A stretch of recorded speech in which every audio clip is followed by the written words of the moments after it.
Oi, gente, tudo bem com vocês? Eu sou Viviane Santos e hoje eu serei a professora de vocês de língua portuguesa. Lembrando que nós estamos ao vivo dos estúdios do Educa Recife, mas as nossas aulas ficarão disponíveis também no aplicativo do Educa Recife e no nosso canal no YouTube, caso você queira rever depois.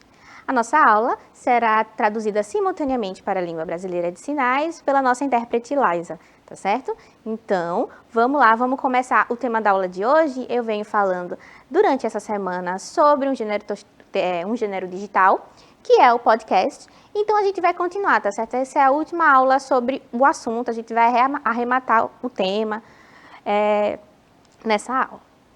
A gente já viu alguns pontos sobre o podcast, né? Lembra que na primeira aula e na segunda nós vimos a origem, nós vimos a evolução do podcast, nós vimos como ele é feito, os assuntos que são possíveis serem abordados nessa plataforma. Nós também vimos um conceito de voz artificial, né? Que é aquela voz robótica, desprovida de emoção. Vimos também as funções da linguagem. E também vimos o audiolivro na aula passada. Lembra que eu coloquei um trechinho de Memórias Póstumas de Brás Cubas, lido com a minha própria voz, uma voz não robotizada, né? Já que eu sou humana. E aí vocês escutaram um trechinho do livro. Então, tudo isso aqui já foi abordado nas aulas anteriores. Caso você tenha perdido, não tenha conseguido assistir, você pode ir lá no YouTube e reassistir a essas aulas, tá certo? Eu trouxe aqui uma curiosidade sobre o podcast. O Brasil é o segundo país que mais consome podcast no mundo, né? Surpreendente.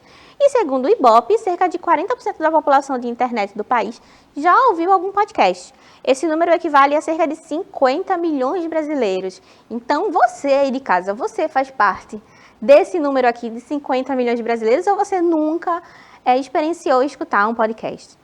Bom, caso você nunca tenha escutado um podcast, eu trouxe aqui um exemplo de podcast que a gente vai escutar mais à frente. Então, você já escutou? Não é tão mais à frente assim? Logo em seguida, você já escutou um podcast? Não? Então, eu trouxe aqui um podcast falando um pouquinho sobre a literatura nacional, no qual eu fui a anfitriã e convidei uma amiga para falar um pouquinho sobre os livros que ela gosta, o que ela leu e recomenda, tá certo? Então vamos lá, vamos escutar o meu podcast. Tananã, tananã, resenhas literárias. Oi, gente, bom dia. Nós estamos aqui no Resenhas Literárias para falar um pouco sobre a literatura nacional, sobre o que a gente gosta de ler, o que é que a gente não gostou das obras literárias e também recomendar aí algumas leituras para o público que está nos ouvindo agora nesse momento. Lembrando que esse podcast ficará gravado e é uma série de gravações que nós estaremos fazendo para incentivar e estimular os nossos leitores, nossos ouvintes, a consumir e ler a literatura nacional. Hoje, para me fazer companhia aqui nesse podcast, eu trago uma amiga e professora de português que entende muito de literatura e que vai conversar comigo aqui sobre os seus gostos e preferências dentro da literatura nacional. Então vamos lá? Hoje a minha convidada é a professora de português Camille Borba. Olá, gente, tudo bem? Eu estou aqui na figura de amiga, professora e leitora. Desde antes de saber ler, eu já estava lendo. Então, ao longo desses meus 30 anos, consumi bastante literatura e é um prazer estar aqui. Então, vamos começar com as nossas categorias que a professora Vivi já previamente escolheu. Vamos lá, o que é que será que vai acontecer? Então, Camila, para começar a nossa conversa, eu selecionei aqui 4 categorias que eu acho que vai ser interessante a gente abordar com o nosso público. O primeiro livro que eu queria que a gente falasse e pensasse é sobre um livro que virou filme. E aí, será que você tem alguma recomendação, alguma ideia? Não vejo como seria diferente a recomendação do que a que eu falarei agora. Não tem como eu não dizer Harry Potter. Sou cringe, sou millennial, Pottermaníaca, tatuada com Harry Potter. E é isso, não tem como negar o fascínio que esse livro teve na minha vida e como o filme me movimentou muito. Como eu ia para as estreias, ia comprar os livros novos e consumir, ver o filme, reclamar do filme, porque não era igual ao livro. E como até hoje ainda é uma memória afetiva muito, muito forte. você, Vivi? Qual é a sua indicação? Então, Camila, eu confesso que o meu filme favorito, que vem de um livro, é O Alto da Compadecida. Eu confesso que eu sou apaixonada pela literatura brasileira, especialmente pela nordestina, e esse filme me toca muitíssimo, assim. Eu acho muito divertido. Toda vez que eu reassisto, eu fico muito feliz. Pronto. E aí, eu agora percebi que fiz uma indicação estrangeira. Mais uma indicação nacional que eu posso dar é o quê? Memórias Póstumas de Brás Cubas, que é um filme divertidíssimo. O livro também é incrível, então fica aí 2 recomendações para vocês. E é muito bom porque conversa muito com o audiolivro que eu mostrei para eles, que foi sobre Memórias Póstumas de Brás Cubas, o comecinho, né? Em que Brás Cubas ali comenta como é que foi a sua morte e fala de forma muito irônica sobre isso. Então é muito interessante porque agora todo mundo que está escutando pode fazer essa relação. Então vamos lá. Então vamos para outro. Um livro que foi escrito por uma mulher, Camila. O que é que você recomenda? Aí é complicado. Por quê? Porque eu basicamente, ultimamente, só leio mulheres. E aí a gama de recomendações é gigante. Mas eu recomendaria Conceição Evaristo, porque ela é uma autora contemporânea, mulher negra, intelectual brasileira, e qualquer livro dela é incrível. Eu diria para vocês lerem Olhos d'Água, que são contos interessantíssimos e muito potentes, assim. Falam muito sobre a nossa realidade, e Evaristo é dona de uma lírica envolvente. Massa, eu já li Conceição Evaristo e ela realmente é uma contista extraordinária, assim. Eu confesso que eu gosto muito de Clarice Lispector. Eu recentemente li Água Viva e, assim, foi um livro que me atravessou muito, porque ele é muito forte e faz reflexões sobre a vida de forma geral, assim. E Clarice é tão potente quanto Conceição Evaristo. São 2 autoras extraordinárias. Clarice também foi uma autora que eu li muito na minha vida toda, assim. E tanto os contos quanto os romances, eles fazem isso, eles atravessam. Então, a última pergunta para a gente encerrar o nosso podcast. Você teria alguma indicação de um livro antigo para os nossos alunos aí mais novinhos conhecerem? Então vamos lá, vou aqui cair no clichê de recomendar Machado de Assis. Não, mas sério, Memórias Póstumas eu acho incrível. Eu também diria para que a gente lesse mais poesia. Por que não ler mais poesia? Então, nesse antigo, assim, eu vou pegar comecinho de século. Então, eu talvez diria Manuel Bandeira, que é um poeta incrível, pernambucano, que passou por diversas gerações modernas. A melhor parte é que Manuel Bandeira achava que ele ia morrer muito jovem, de tuberculose. E aí ele viveu a sua vida e a sua vida poética nessa expectativa do fim. Então a produção dele é extensa e maravilhosa. Massa, Camille. Foi um prazer ter a sua companhia hoje. Espero que todo mundo tenha aproveitado muitíssimo o nosso podcast. E até a próxima com o nosso querido podcast Resenhas Literárias. E aí, gente, o que vocês acharam do nosso querido podcast? Feito por mim e pela professora Camille, né? Eu sei que vocês conhecem aí os nossos rostos, mas quando a gente não consegue visualizar, a gente tem só essa referência da voz. Então, pela entonação de voz, a gente percebe que as pessoas estão felizes ao falar sobre o assunto que elas escolheram. A gente tem aí várias indicações de literatura nacional para que você conheça outros autores, caso você não conheça ainda, que vale a pena ler, vale a pena conhecer, tá certo? Agora, ninguém pode falar em casa que nunca escutou um podcast, nem que tenha sido o meu aqui inventado, tá certo? Vamos continuar a aula de hoje. Os podcasts, eles podem influenciar o consumo de produtos das pessoas, né? Afinal, por exemplo, agora você leu um podcast sobre literatura nacional e talvez você esteja aí em casa pensando, epa, talvez eu precise ler algum livrinho desse número aí, dessas indicações que a gente deu através do podcast. Então, o podcast também pode influenciar no consumo. Lembra que na aula passada eu falei também sobre o marketing, que ele também existe no podcast? Então, e essas duas coisas estão relacionadas. Por exemplo, e agora? Você se sente compelido a ler algum livro de literatura nacional? Sim ou não? Não é mais interessante quando a gente escuta falar sobre? Pois é, tá vendo? Eu também queria falar sobre uma questão importante dentro da educação, que é o direito à literatura, né? Muita gente acha que literatura é só criação de mundos novos ou criação de alguma coisa que fuja à realidade, quando na verdade ela é um direito de todo cidadão que cresce e precisa se desenvolver intelectualmente. Então eu trouxe aqui um trechinho do Antônio Cândido em que ele faz uma reflexão sobre esse direito à literatura. Eu vou ler aqui para vocês.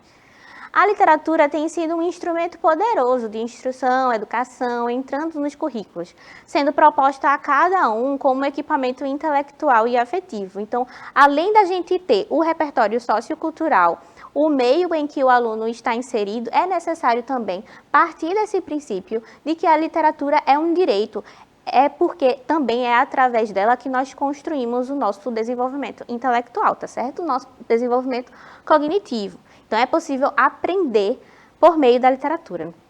A literatura confirma e nega, propõe e denuncia, apoia e combate, fornecendo a possibilidade de vivermos dialeticamente os problemas. Então, ela não apenas fala sobre esses mundos que são criados, que são fictícios e inventados.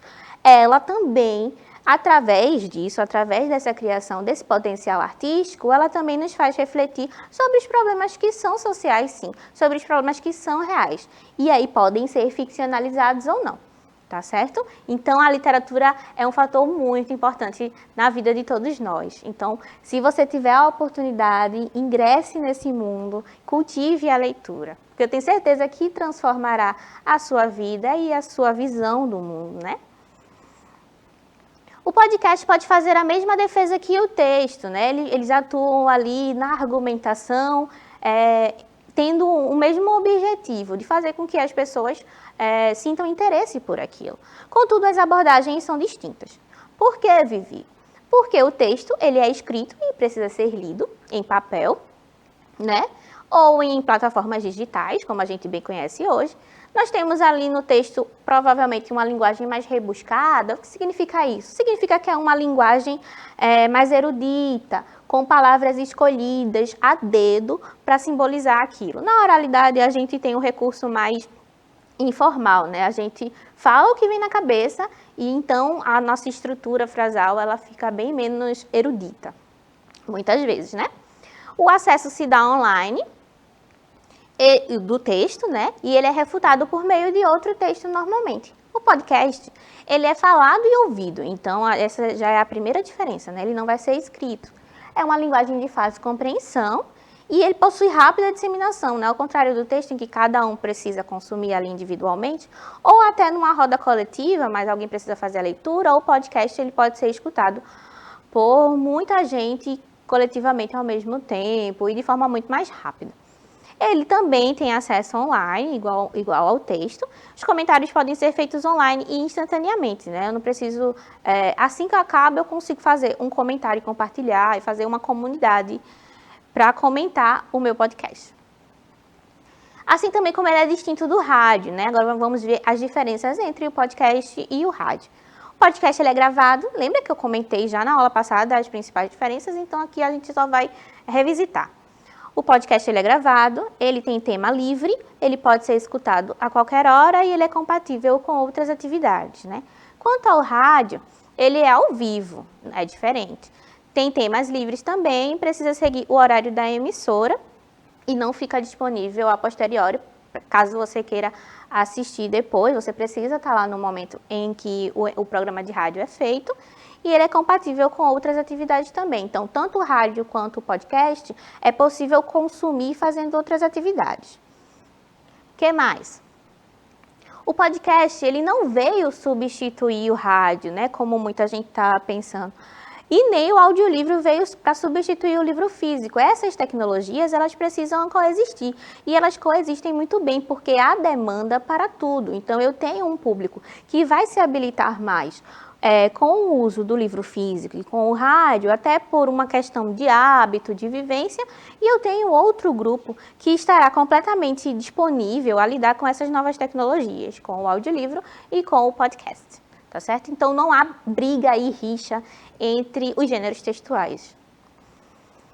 Porque os meios de comunicação coexistem. Então, cada um desses meios de comunicação foi criado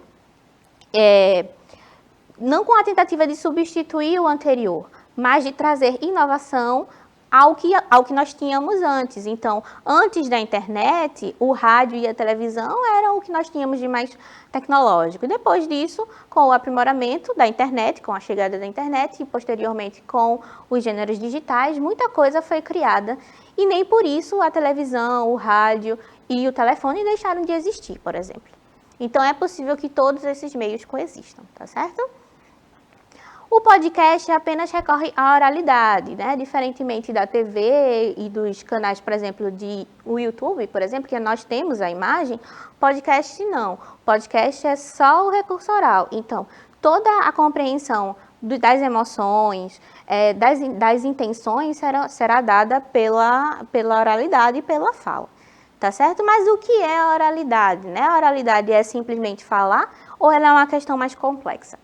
Então, a oralidade ela não se restringe ao estudo da materialidade da fala, mas envolve em contextos socioculturais específicos a fala associada ao seu ritmo, à sua entonação, ao volume e entrelaçada, ou seja, ligada a múltiplas linguagens, como a gestualidade, a mímica, a imagem e até a modalidade de escrita da língua. Então, a oralidade é uma questão muito mais complexa do que a gente configura na nossa cabeça. Ela não é simplesmente chegar e falar. Ela requer que você fique atento à intenção do falante, ao seu ritmo, às questões de sotaque, à gestualidade. Agora, no podcast, por exemplo, a gestualidade, a mímica e a imagem são fatores que vão ficar aí adormecidos, porque eles não têm como se manifestar ao vivo. Então, a gente perde um pouco desses critérios no podcast, mas a gente mantém as outras, como o ritmo, a entonação, o volume, tá certo? E na oralidade, a gente consegue facilmente reconhecer a variedade linguística, né? Mas o que seria a variedade linguística, né? A variedade linguística é como as pessoas se comunicam de forma diferente. Então, a gente consegue reconhecer, por exemplo, a riqueza de um idioma, a riqueza dos sotaques. Então, a oralidade é boa para realçar os sotaques e modos de falar. E perceber que, além da riqueza do idioma, temos também a riqueza de fala. Porque já que a gente está num território tão extenso como o território nacional, a gente vai perceber que cada estado ali tem o seu jeitinho de falar, as suas gírias, as suas localidades. Então, o podcast também pode ser a oralidade, né? Por meio do podcast, pode ser esse mecanismo de reconhecimento dessas diferentes formas de falar. Então, mas o que é sotaque? Sotaque é a pronúncia própria de cada indivíduo, região ou nação. Então, o meu sotaque aqui, já que eu moro em Recife, no Nordeste brasileiro, será diferente de uma pessoa que mora no Sudeste, por exemplo. Dizem que a gente fala cantado, né, um pouquinho mais arrastado, um pouquinho mais rápido.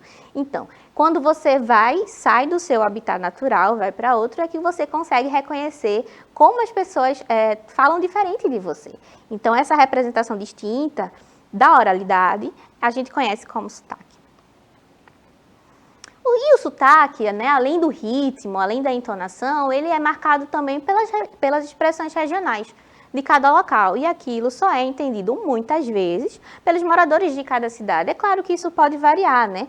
Pelo intercâmbio ali de pessoas, gente circulando, gente viajando, a gente consegue fazer com que uma pessoa que não mora aqui entenda o que a gente está falando, até por causa da internet, a comunicação se dá muito mais rápido. Então, há menos dúvidas com relação ao vocabulário.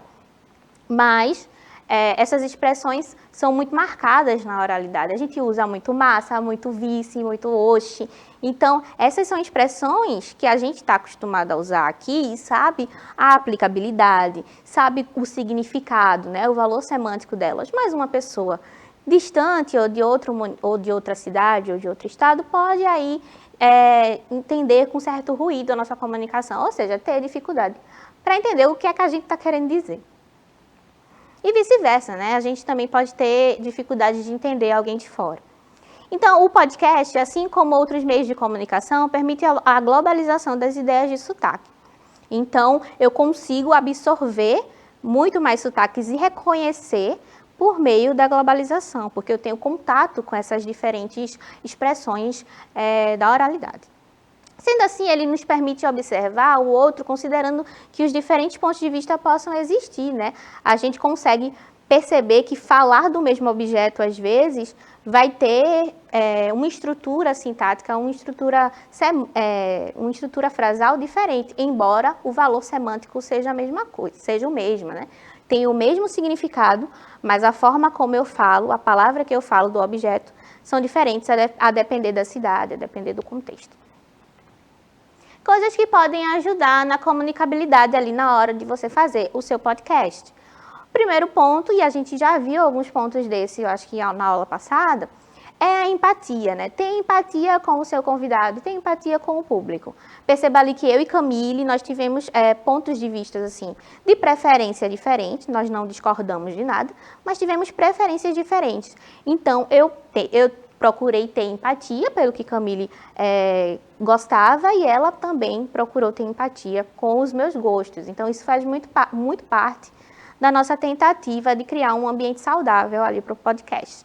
Tá certo? Tenha paciência, tenha cautela, manere o seu tom de voz, né? Porque ninguém quer escutar um podcast de uma pessoa esganiçada, que grita o tempo todo, que está sempre alterado. Então, está sempre ali no limite da paciência. Então, tente manter esses tópicos aqui em específico para você conseguir segurar a audiência do seu telespectador, do seu ouvinte. Vamos lá, e por onde eu posso começar? Lembra que na aula passada eu dei um pouquinho do step by step de como fazer um podcast. Então, agora vocês já estão completamente ligados de como fazer, de como produzir o seu podcast. Mas você pode começar tentando investigar qual é o interesse dos seus amigos, por exemplo, da sua comunidade, sobre o que você teria condições de falar e as pessoas ao seu redor teriam condição de escutar. Então, se você percebeu que tem interesse em criar um podcast, comece investigando entre os seus amigos quais seriam os assuntos que o interessam. E depois elabore um projeto que você goste e pense também no seu público. Lembra que na aula passada eu disse, olha, é preciso pensar também não só no tema, não só no tempo, não só na pesquisa, mas também em quem vai consumir o produto, tá certo? Então, pense no seu público. Internalize o que você escutar. Toda vez que você escutar um podcast, é bom fazer um processo reflexivo sobre aquilo que você está consumindo. Então, busque fazer anotações, busque fazer questionamentos, faça resumos daquilo que você está escutando, até porque isso também é internalização de conhecimento e vai enriquecer não apenas o seu vocabulário, mas o seu repertório social, no caso aqui hoje, o literário, né? Já que a gente está falando disso. Então, agora que eu já fiz toda essa introdução, eu já completei aqui 3 aulas de podcast, vocês já estão craques no gênero, então é a vez de vocês de produzir alguma coisa. Então, eu quero que vocês aí de casa escutem um podcast de sua preferência, não precisa ser de literatura nacional como eu trouxe hoje, pode ser sobre futebol, pode ser sobre moda, pode ser sobre qualquer coisa que vocês queiram. E tente extrair um texto que faça um resumo do que foi discutido no podcast. Eu quero que vocês internalizem e vejam se a partir desse resumo você concorda ou discorda daquilo que foi produzido no podcast com argumentos, tá? É sempre bom deixar claro por que você discorda ou por que você concorda com aquilo que foi produzido, tá certo? Então é isso, gente. A gente vai chegando ao finzinho da nossa aula. Eu espero que durante essas 3 aulas de podcast vocês tenham conseguido não apenas entender o gênero, entender os aspectos, escutado o podcast e agora vocês estejam aí craques na hora de fazer o podcast de vocês. É sempre muito bom ficar com vocês e eu me despeço por aqui e até a semana que vem. Tchau!